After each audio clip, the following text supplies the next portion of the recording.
la clase pasada, que fue el viernes, estuvimos preprocesando y procesando la información y ya tenemos un código que es capaz de entregarnos esa información.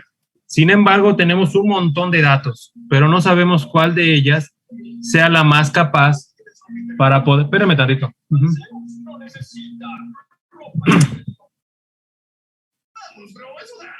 Bueno.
Perdón, jóvenes, una disculpa. Regresamos a la parte que les comentaba que estuvimos procesando lo que es la información, preprocesando y procesando, y como les decía, tenemos un montón de información que no sabemos cuál de ellas es la más adecuada. Entonces, para eso se tiene que hacer un análisis estadístico. Ese análisis estadístico, supongo que probablemente ya lo hayan visto en lo que es en su materia de probabilidad y estadística. Por ello no me voy a meter a profundidad, sin embargo vamos a ver el por qué ocupar eso. Supongo que, o no sé, quiero preguntarles, en probabilidad estadística vieron ANOVA como un análisis para identificar patrones o características, o vieron ANOVA simplemente. ¿Alguien de ustedes? Me parece que no, profe. Creo que no, doctor. Ok, entonces viene otra pregunta. ¿Vieron la distribución gaussiana? Sí, esa sí la vimos. Creo que vimos Ok. las más comunes. Ok. La distribución gaussiana, como ustedes saben, es la más común. En pocas palabras, casi todo Es mundo... la normal, ¿no? Sí, la distribución normal. Sí. Queremos asemejar los datos. Sin embargo, esa distribución tiene un problema. ¿Cuál problema tiene? Por ejemplo, vamos a suponer que nosotros tenemos un conjunto de datos. Por aquí lo voy a poner en el pizarrón: 1.1, 1.05, 0.95, 1.02. Si ustedes se fijan aquí en el pizarrón, la información tiende a más o menos a 1. ¿Sale? Por ejemplo, si le saco la media, yo sé que más o menos va a quedar en 1 y la desviación estándar a lo mejor en 0.5, 0.1, no sé. Si yo le saco esto, la distribución normal, viene esto, ¿no? Donde la central es la media y esto es la desviación estándar. Y ya sea que la crezca o no la crezca la campana, con 2 desviaciones estándar o con 3 desviaciones estándar. Eso ya lo saben hacer ustedes. ¿Qué problema tiene esta distribución? No es que tenga un problema. Sin embargo, no es capaz de identificar cuestiones de errores en las series. ¿A qué me refiero? Por ejemplo, viene el 1, 1.1, 1.5, 0.95, y que en el último, en lugar de seguir más o menos la línea, le sale aquí un 3, 3.0. ¿Qué va a suceder con esto? Si yo estoy viendo que está sucediendo esto, y de repente sale este 3.0, se puede deber a muchas cosas. Se puede deber a que el sistema de adquisición falló, que el procesamiento no fue capaz, o que el ruido, que principalmente debería de ser por el sistema de adquisición, ¿sale? Si sabemos que este patrón viene repitiéndose en todas las pruebas y de repente sale un 3.0, esto significa que hay una alerta de que el sistema probablemente no adquirió bien la información y que esta prueba debería de ser descartada o en cierto punto a lo mejor tomada, pero dependiendo si nos conviene a nosotros o no. ¿Qué pasa? ¿Qué pasa si yo tomo en cuenta este punto para construir la distribución normal? Lo único que va a suceder es que la media va a cambiar, por ejemplo, a lo mejor a 1.5 aproximadamente, ¿no? A 1.5 y la desviación estándar se va a hacer más grande, a lo mejor de 1.5. ¿Qué pasa? Aquí no se nota nada, pero ¿qué pasa si yo quisiera comparar dos conjuntos? Ahora viene lo interesante. Si yo quisiera comparar dos conjuntos, que yo sé que el primer conjunto, lo voy a regresar al 1.02, ahorita regreso al punto anterior. Yo sé que estos datos pertenecen a lo mejor a una persona sana, a un procesamiento que le hice y obtengo esto. Y que los siguientes conjuntos de datos, por ejemplo, 0.5, 0.4, 0.45, 0.55, 0.58. Yo desde simple vista perfectamente veo que hay una tendencia a que el valor que está alrededor de 1 corresponda a personas sanas y que el 0.5 corresponda a personas enfermas. Le voy a sacar la distribución normal como ustedes la conocen. Aproximadamente el primero, bueno, voy a sacar del segundo porque es el que está más abajo. Más o menos sería 0.5 y con una distribución aproximadamente, una desviación estándar como de 0.8 aproximadamente. Más o menos para caer en eso. ¿Sale? Saco la distribución de la campana gaussiana de la sana. Más o menos queda por acá. Queda alrededor de 1 y su distribución o su desviación estándar como de 0.5 aproximadamente. Me estoy inventando los datos, pero es aproximadamente eso. ¿Qué quiere decir esto? Que si yo comparo los dos conjuntos de datos en las distribuciones normales, perfectamente sé que si llega un dato, por ejemplo, que llegue un dato a lo mejor de 0.52, un nuevo dato llega, 0.52, ¿a qué conjunto pertenece? Pertenece a este conjunto perfectamente. Y sé que va a corresponder al conjunto de enfermo. Y sé que si llega un dato aproximadamente a lo mejor de 1.05, sé que pertenece a este conjunto.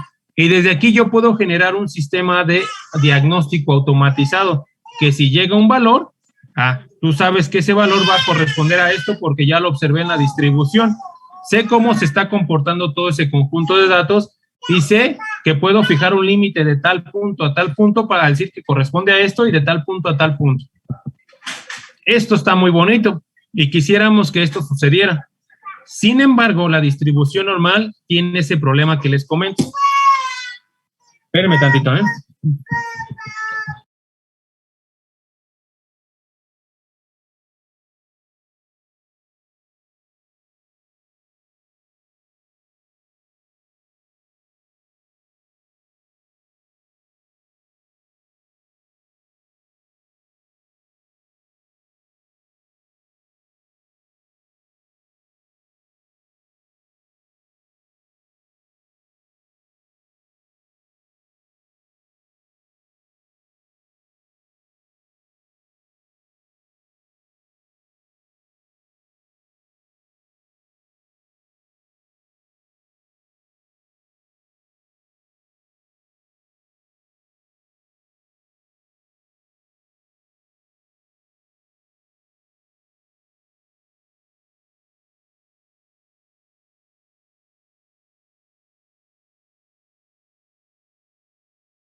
Una disculpa, jóvenes. Entonces les comentaba, regresando al punto, esto se ve muy bonito cuando la información, perfectamente sé que yo no tengo ningún error en la medición y que todo el conjunto de datos más o menos se quedan en un rango preestablecido que yo alcanzo a ver. Pero, les decía, aquí aparece el 3.0 por un error de medición principalmente. o por algo, X, Y, Z cosa aparece el dato. ¿Qué pasa cuando yo tengo que construir una distribución normal con este conjunto de datos? Crece la información. Más o menos es 1.5 la media, pero la desviación estándar es 1.5. Para atrás llegaría aproximadamente a 0. Estaría haciendo esto. Aproximadamente. Y para adelante más o menos llegaría como a 3 puntos y feria. ¿Qué pasa aquí? Se está traslapando con la información. Entonces, al momento de yo ver, aunque lo voy a poner de una forma más bonita aquí. Tengo un conjunto 1 y tengo un conjunto 2, si lo quieren ver desde este punto de vista.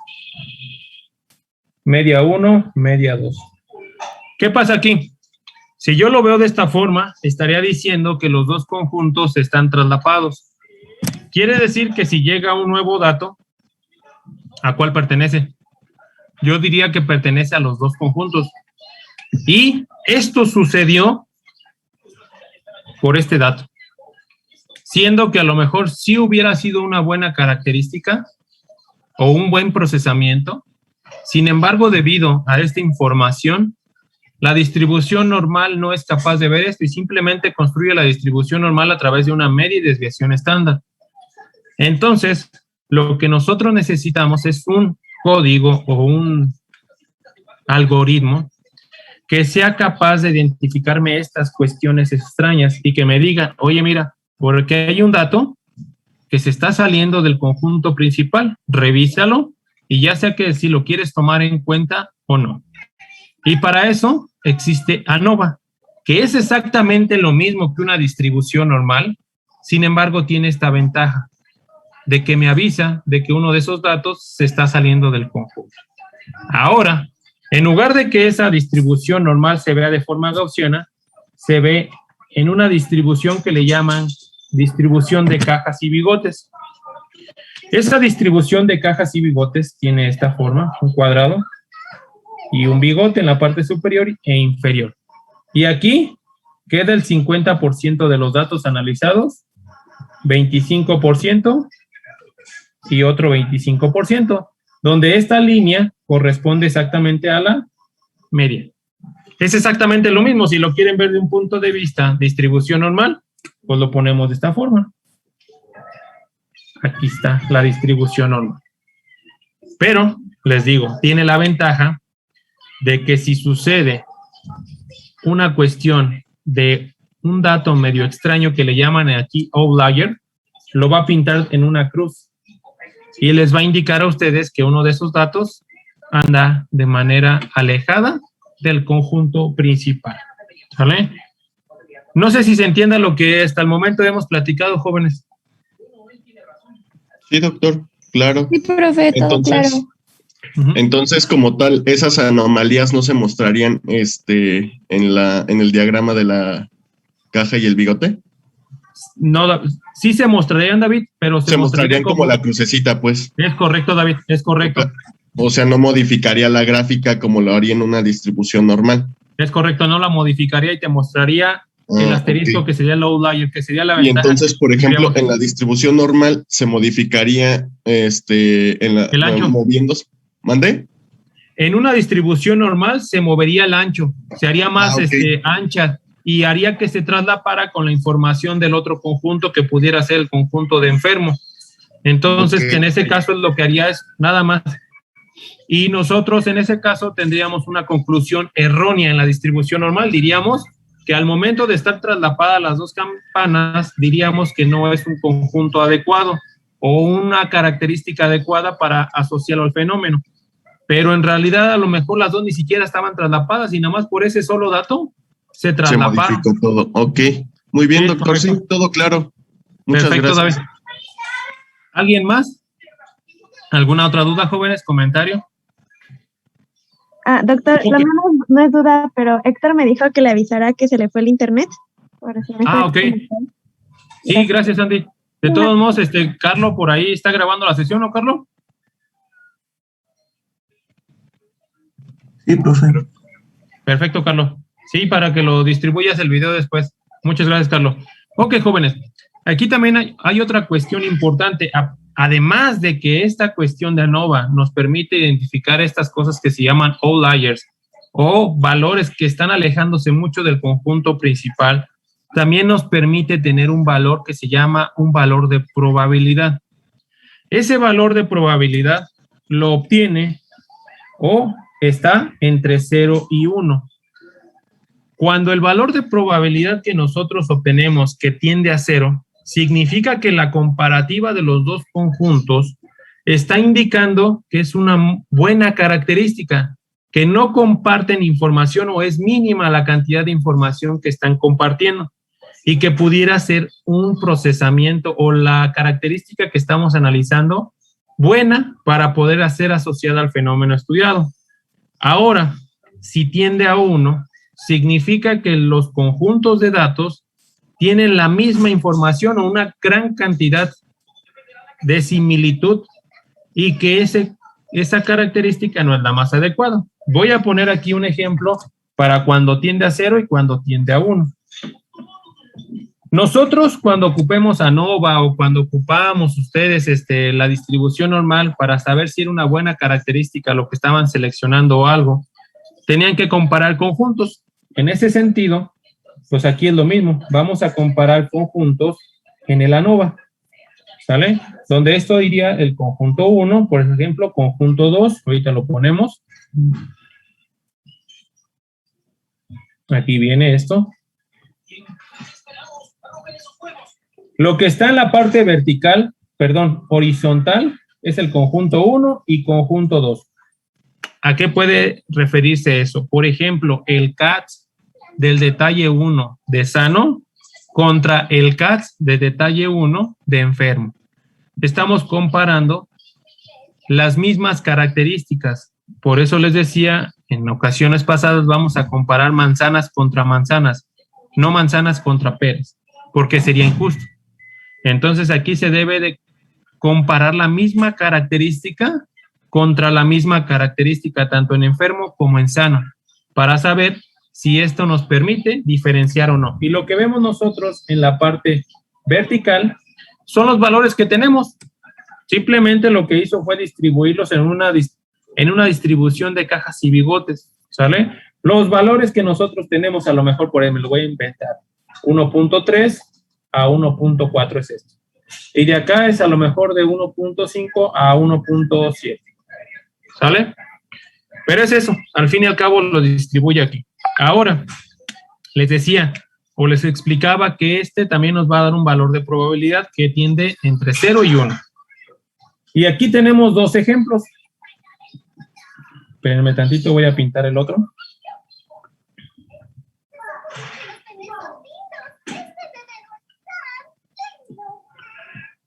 Conjunto 1 y conjunto 2. Cuando yo analizo las características, obtengo o puedo obtener resultados de este estilo.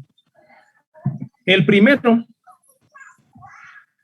por ejemplo, si yo les digo el valor que va a tender o va a ser muy similar a 0, y el segundo va a ser muy similar a 1. ¿Por qué sucede esto? 0, como les comentaba, es cuando los conjuntos de datos que yo estoy analizando no comparten información o la que comparten es mínima. Lo que estamos buscando nosotros es más o menos algo similar a esto. ¿Por qué? Si yo les digo, si llega a un valor de 1.39, ¿a qué conjunto pertenece? En esta gráfica, en esta. En el 1.39, ¿a qué conjunto pertenece? ¿Al 1 o al 2? Al 1, ¿no? Es correcto, al 1. Al 1. Al 1. Entonces, perfectamente ese 1.39, como yo sé perfectamente que corresponde al conjunto 1, perfectamente lo puedo asociar al fenómeno estudiado. Pero si llega a lo mejor un valor de 1.6, sé perfectamente que corresponde al conjunto 2 y sé perfectamente que corresponde a lo mejor a enfermo o sano. Esta es una de las características que nosotros estamos buscando, que la característica que nosotros estimamos nos dé un resultado muy similar a esto. ¿Por qué? Porque cuando sucede esto, perfectamente sabemos que cuando llega un número, sabemos a qué conjunto pertenece. Pero ¿qué pasa con el problema número 2? ¿Ustedes saben a qué conjunto pertenece el 1.4, por ejemplo? ¿A cuál pertenecería aquí?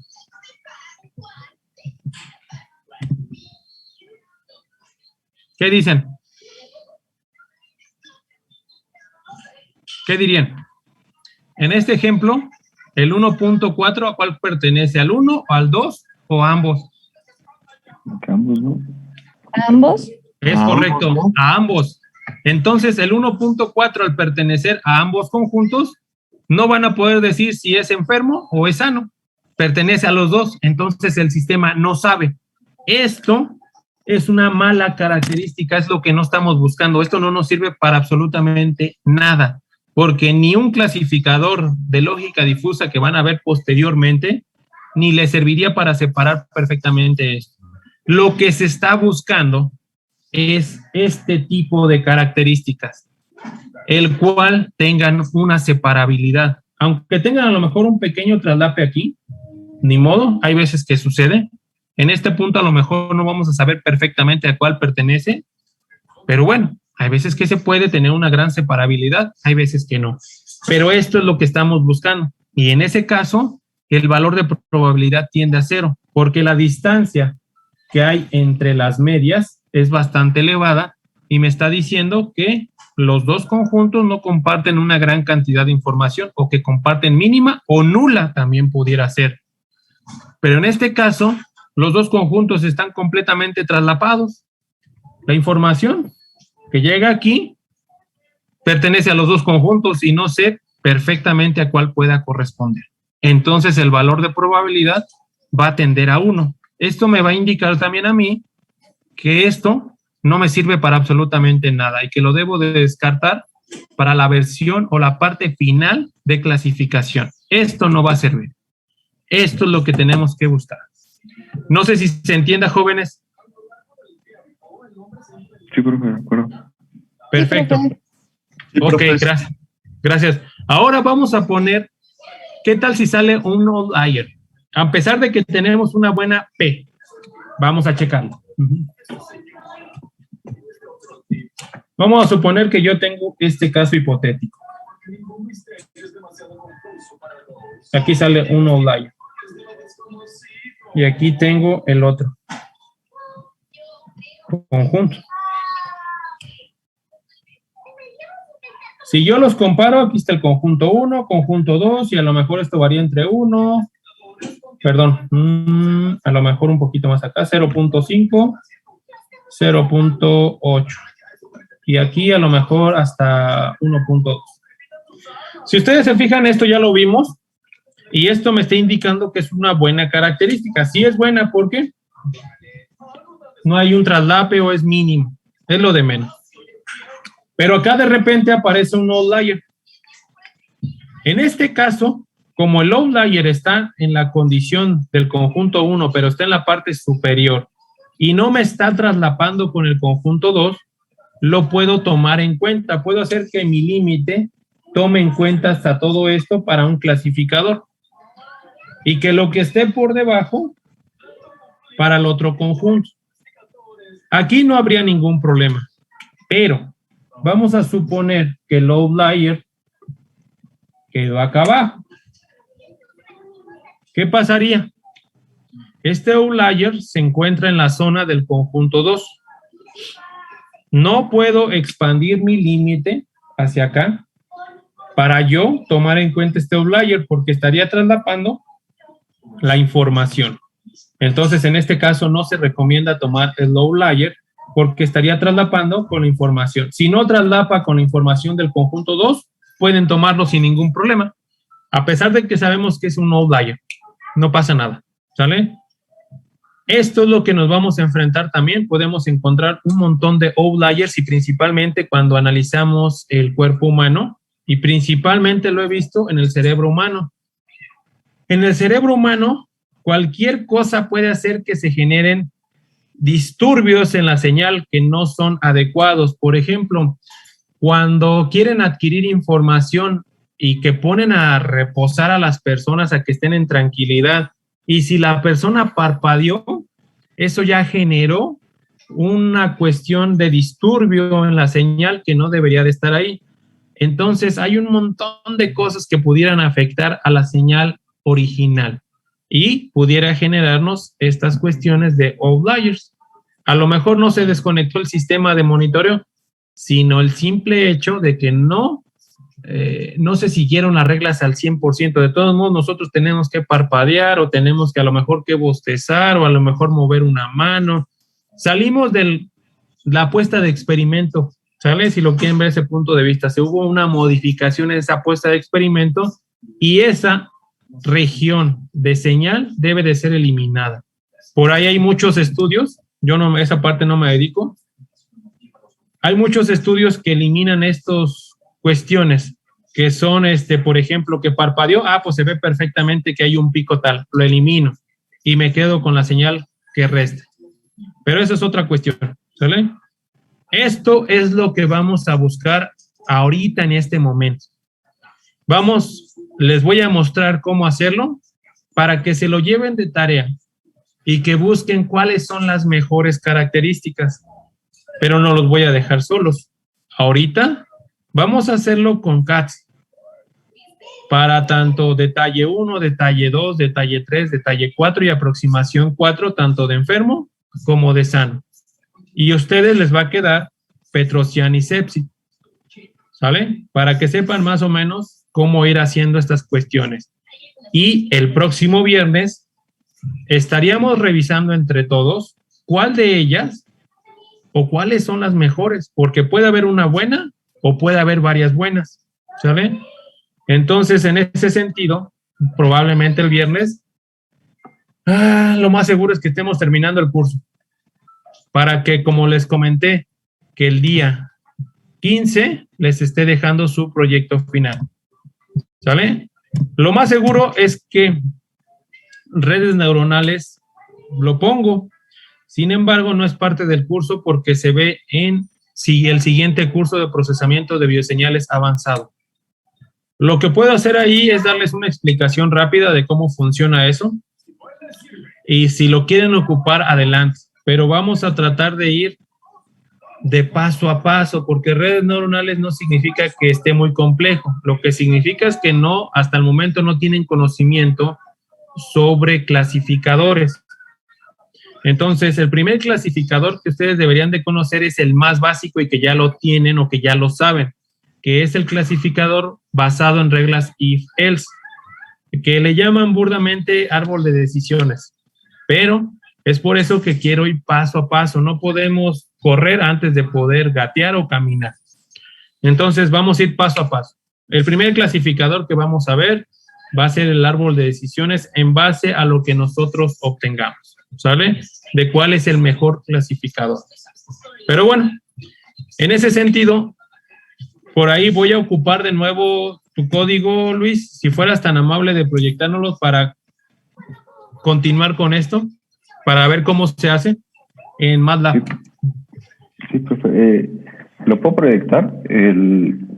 Hice unas modificaciones, nada más que justo hoy en la mañana mi compu murió. Ah, caray, ¿por qué? Se le zafó la bisagra, profe, de la pantalla. Ah, qué caray. O sea, tengo el código, no sé si alguien lo quiera copiar y pues funciona, o sea, ya funciona bien, ya hace todo como, ya ve que estábamos llamando las funciones muchas veces, ¿no? Sí, lo modificaste con ciclos for. Ajá, exacto. Ok, si alguien no hay lo quiera ningún copiar problema.